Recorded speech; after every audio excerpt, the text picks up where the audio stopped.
Hello and welcome to Asia Rugby News. It is the game day of the finals of Asia Rugby Championship 2022. Before we go any further, Asia Rugby is deeply saddened by the tragic news of former Japan Prime Minister Mr. Shinzo Abe, a huge supporter of the historic Rugby World Cup, which was held in 2019 in Japan. Our thoughts go out to his family, friends, and the Japanese people at this time. Let me introduce my guest today, South Korea coach, of course, Charlie Louw. We have spoken to him several times before, and after the great performance over Malaysia, he joined us today to talk about these finals. And also, Lewis Evans, talking to us for the first time, Hong Kong's head coach. He had played 15 seasons and 236 games to Wales Dragons Club in Newport. And I would like to welcome you both, saying a very good morning and a happy birthday to you, Lewis. Good morning. Yeah, thank you for having me on the show. Yeah, good morning, Sabia. Good to see you, mate. Good to see you again. Lewis, let me ask you first. You said on a statement to Hong Kong Rugby media that you know your team now and who will be traveling. Your key focus will be the key learnings and make sure your sessions in the remaining time will be utilized and address those issues. What are those key learnings coming into this pinnacle of Asia Rugby's event, which is ARC Finals? I suppose one of the biggest key learnings was getting to know each other. I think we had a 7-week build-up, which was great back in Hong Kong. There were some obstacles to go through along the way, but it's been fantastic to have 7 guys join us from all over the world, really. And the last week has been a fantastic opportunity to get to know each other, get some team synergy, also on and off the pitch. And yeah, we're all very excited to play against Korea very soon. Great. That's a luxury of inputs which is coming from overseas, not just the experience, but also some great amount of knowledge they are bringing into your team. We'll come back and talk about that. Charlie, if you can say what are the key what are the positives from the Malaysia game, and what are the things you improved since then? Yeah, I think from the Malaysia game, we realised that we could play for 80 minutes. So we've been working on that. And obviously, there were small areas that we needed to work on. So we've been focusing on those, making sure we get just the basics right and ensure that we can get continuity. And that's pretty much it so far. But on behalf of all of Korea, Lewis, I'd just like to wish you happy birthday, mate. I hope you have a wonderful day. Or maybe not such a great present at the end of the day, but I can see. Absolutely. Yes, the win could be the icing on the cake. With regard to the historical stats between these two teams, certainly Hong Kong have the advantage. We'll talk about that too. Lewis, if you can talk about your team, which you had loads of players during the Christmas or pre-Christmas time in this setup, and you all of a sudden this looks like quite a new team. You really missed some of the experienced players. How is that going to affect on you? Yeah, there's been some changes. This squad has got a nice balance of experienced players who've played in the Asia Series before, and that was the last time they all played together was at least 3 years ago. But we've managed to get a wealth of talent, which is, let's say, come from abroad. These are guys also in Hong Kong who've got their new caps. These have been standout players in the league. Unfortunately, the league was cut short, obviously, pre-Christmas, and yeah, we've had to deal with that. But ultimately, we've got a good group of players with young guys and older guys with experience and international experience, which will certainly help us perform well today, I hope. Absolutely, yes. Those international experience would be key, Charles. On the other hand, for your team, you don't have such an international presence in your team. But talking about your front row combination, you have made 2 changes for today. Naquan Young replaces Lee Hun Soo, who played against Malaysia, and also Yu Si Hoon, who played as a hooker, replaces Choi Hu Young. So 2 newcomers into that starting lineup. It's not really newcomers. It's just identifying where we think Hong Kong is going to be strong and where they're going to put us under pressure, and then finding methods to counter that. It's normal strategy in most games. It's just making sure that we can do our thing and try and put up a good performance. So the key thing is they're not new players. They're just basically, moving the squad around and strengthening areas that we think that need to be strengthened. We witnessed some of the great counterattacks in against Malaysia, especially the halfback combination with Lee Gyeon and Kim In, which was outstanding. He just giving some quick balls, and he, on the other hand, Kim on the fly half position, he just marshaled his backs and forwards together very well. So, is that still the strength, or although it's been the 15-man's game?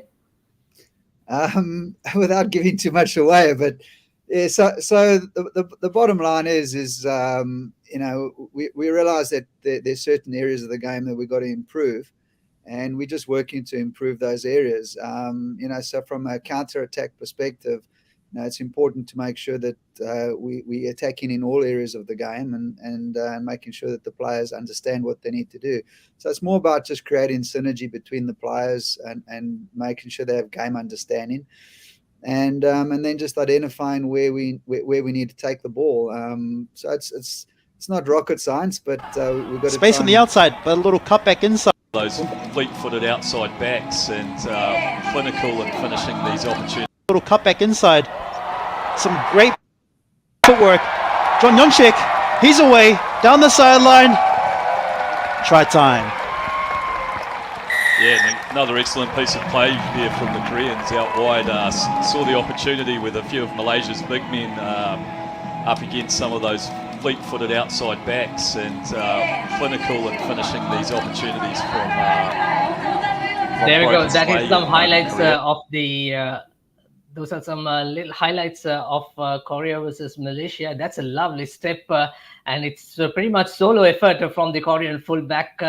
And it will be great exposure for the debutant Matthew Worley playing in the wing position. Lewis, I have seen him from age grade level, how he performed. Hong Kong won the under-19 championship as well. And then this young kid had a luxury of presence to play alongside or train alongside Racing Metro in France and Racing 92, in fact.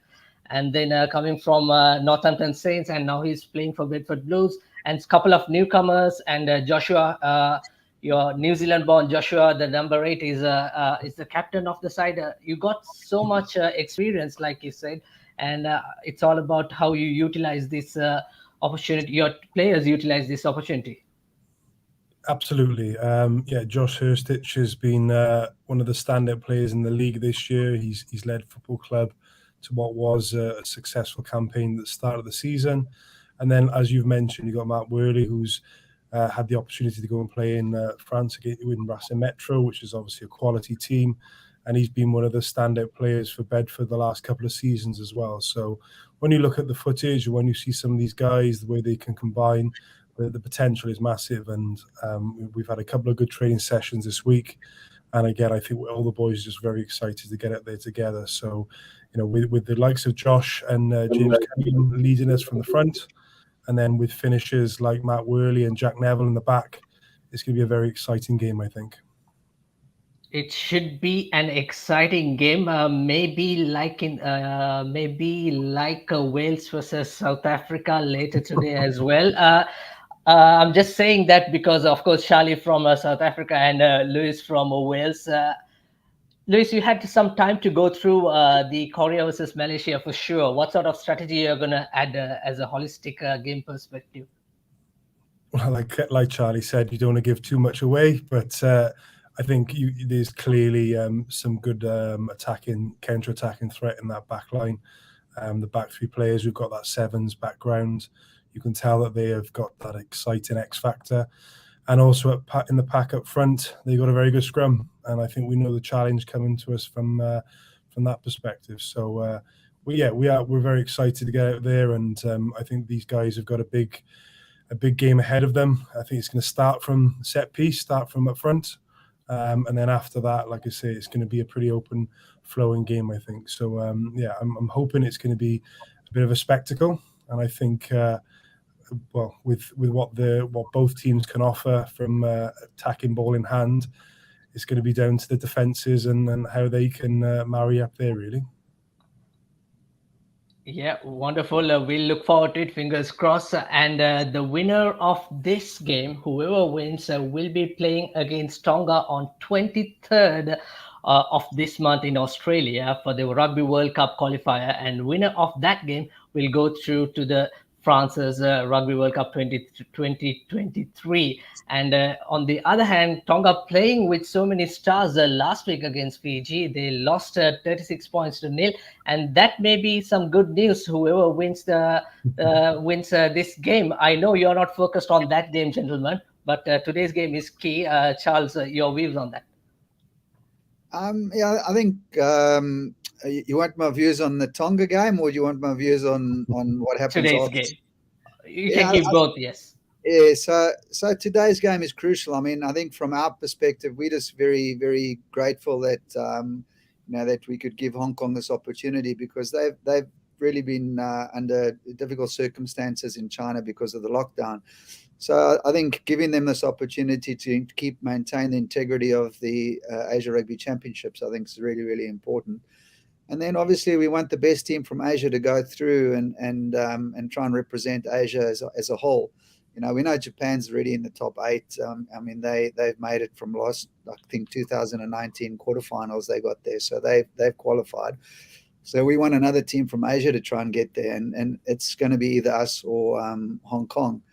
And looking at the Tongan game, yeah, there's a lot of stars, but they're still a little bit disjointed in their set piece. And so, if whoever's going to be playing up against them, we'll be able to identify certain areas that we can and hopefully sort of counter and put them under pressure. So I think Tonga got a really, really good side.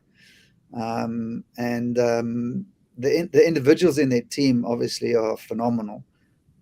So it's going to require team effort, irrespective of whether it's Hong Kong or Korea that go through, to actually compete and put ourselves in a position to win.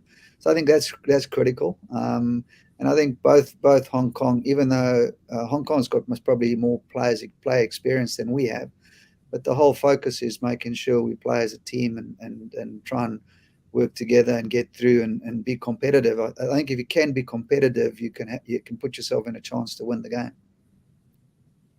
Absolutely, indeed. Both Hong Kong and Korea will be playing in the Rugby World Cup Sevens later this year as well. So that's another opportunity for both the teams. Final thoughts of today's match, Lewis, if you want to say any words. Just as Charlie said then, I think we've been fighting to get this game to go ahead, and there's been a lot of obstacles back home. And to get 28 players to Korea to play in this finals for the Asia Series is just fantastic. It's a great opportunity for all of us to be a part of this, and I think we're all looking forward to getting out there at 5 o'clock, and hopefully the game will be the spectacle that we all think it can be. Fingers crossed, gentlemen. We look forward for an exciting and a thrilling encounter today as well. So thank you very much, and wish you all the very best. May the better team wins. Thank you very much, Sabir. See you, Sabir. Bye-bye.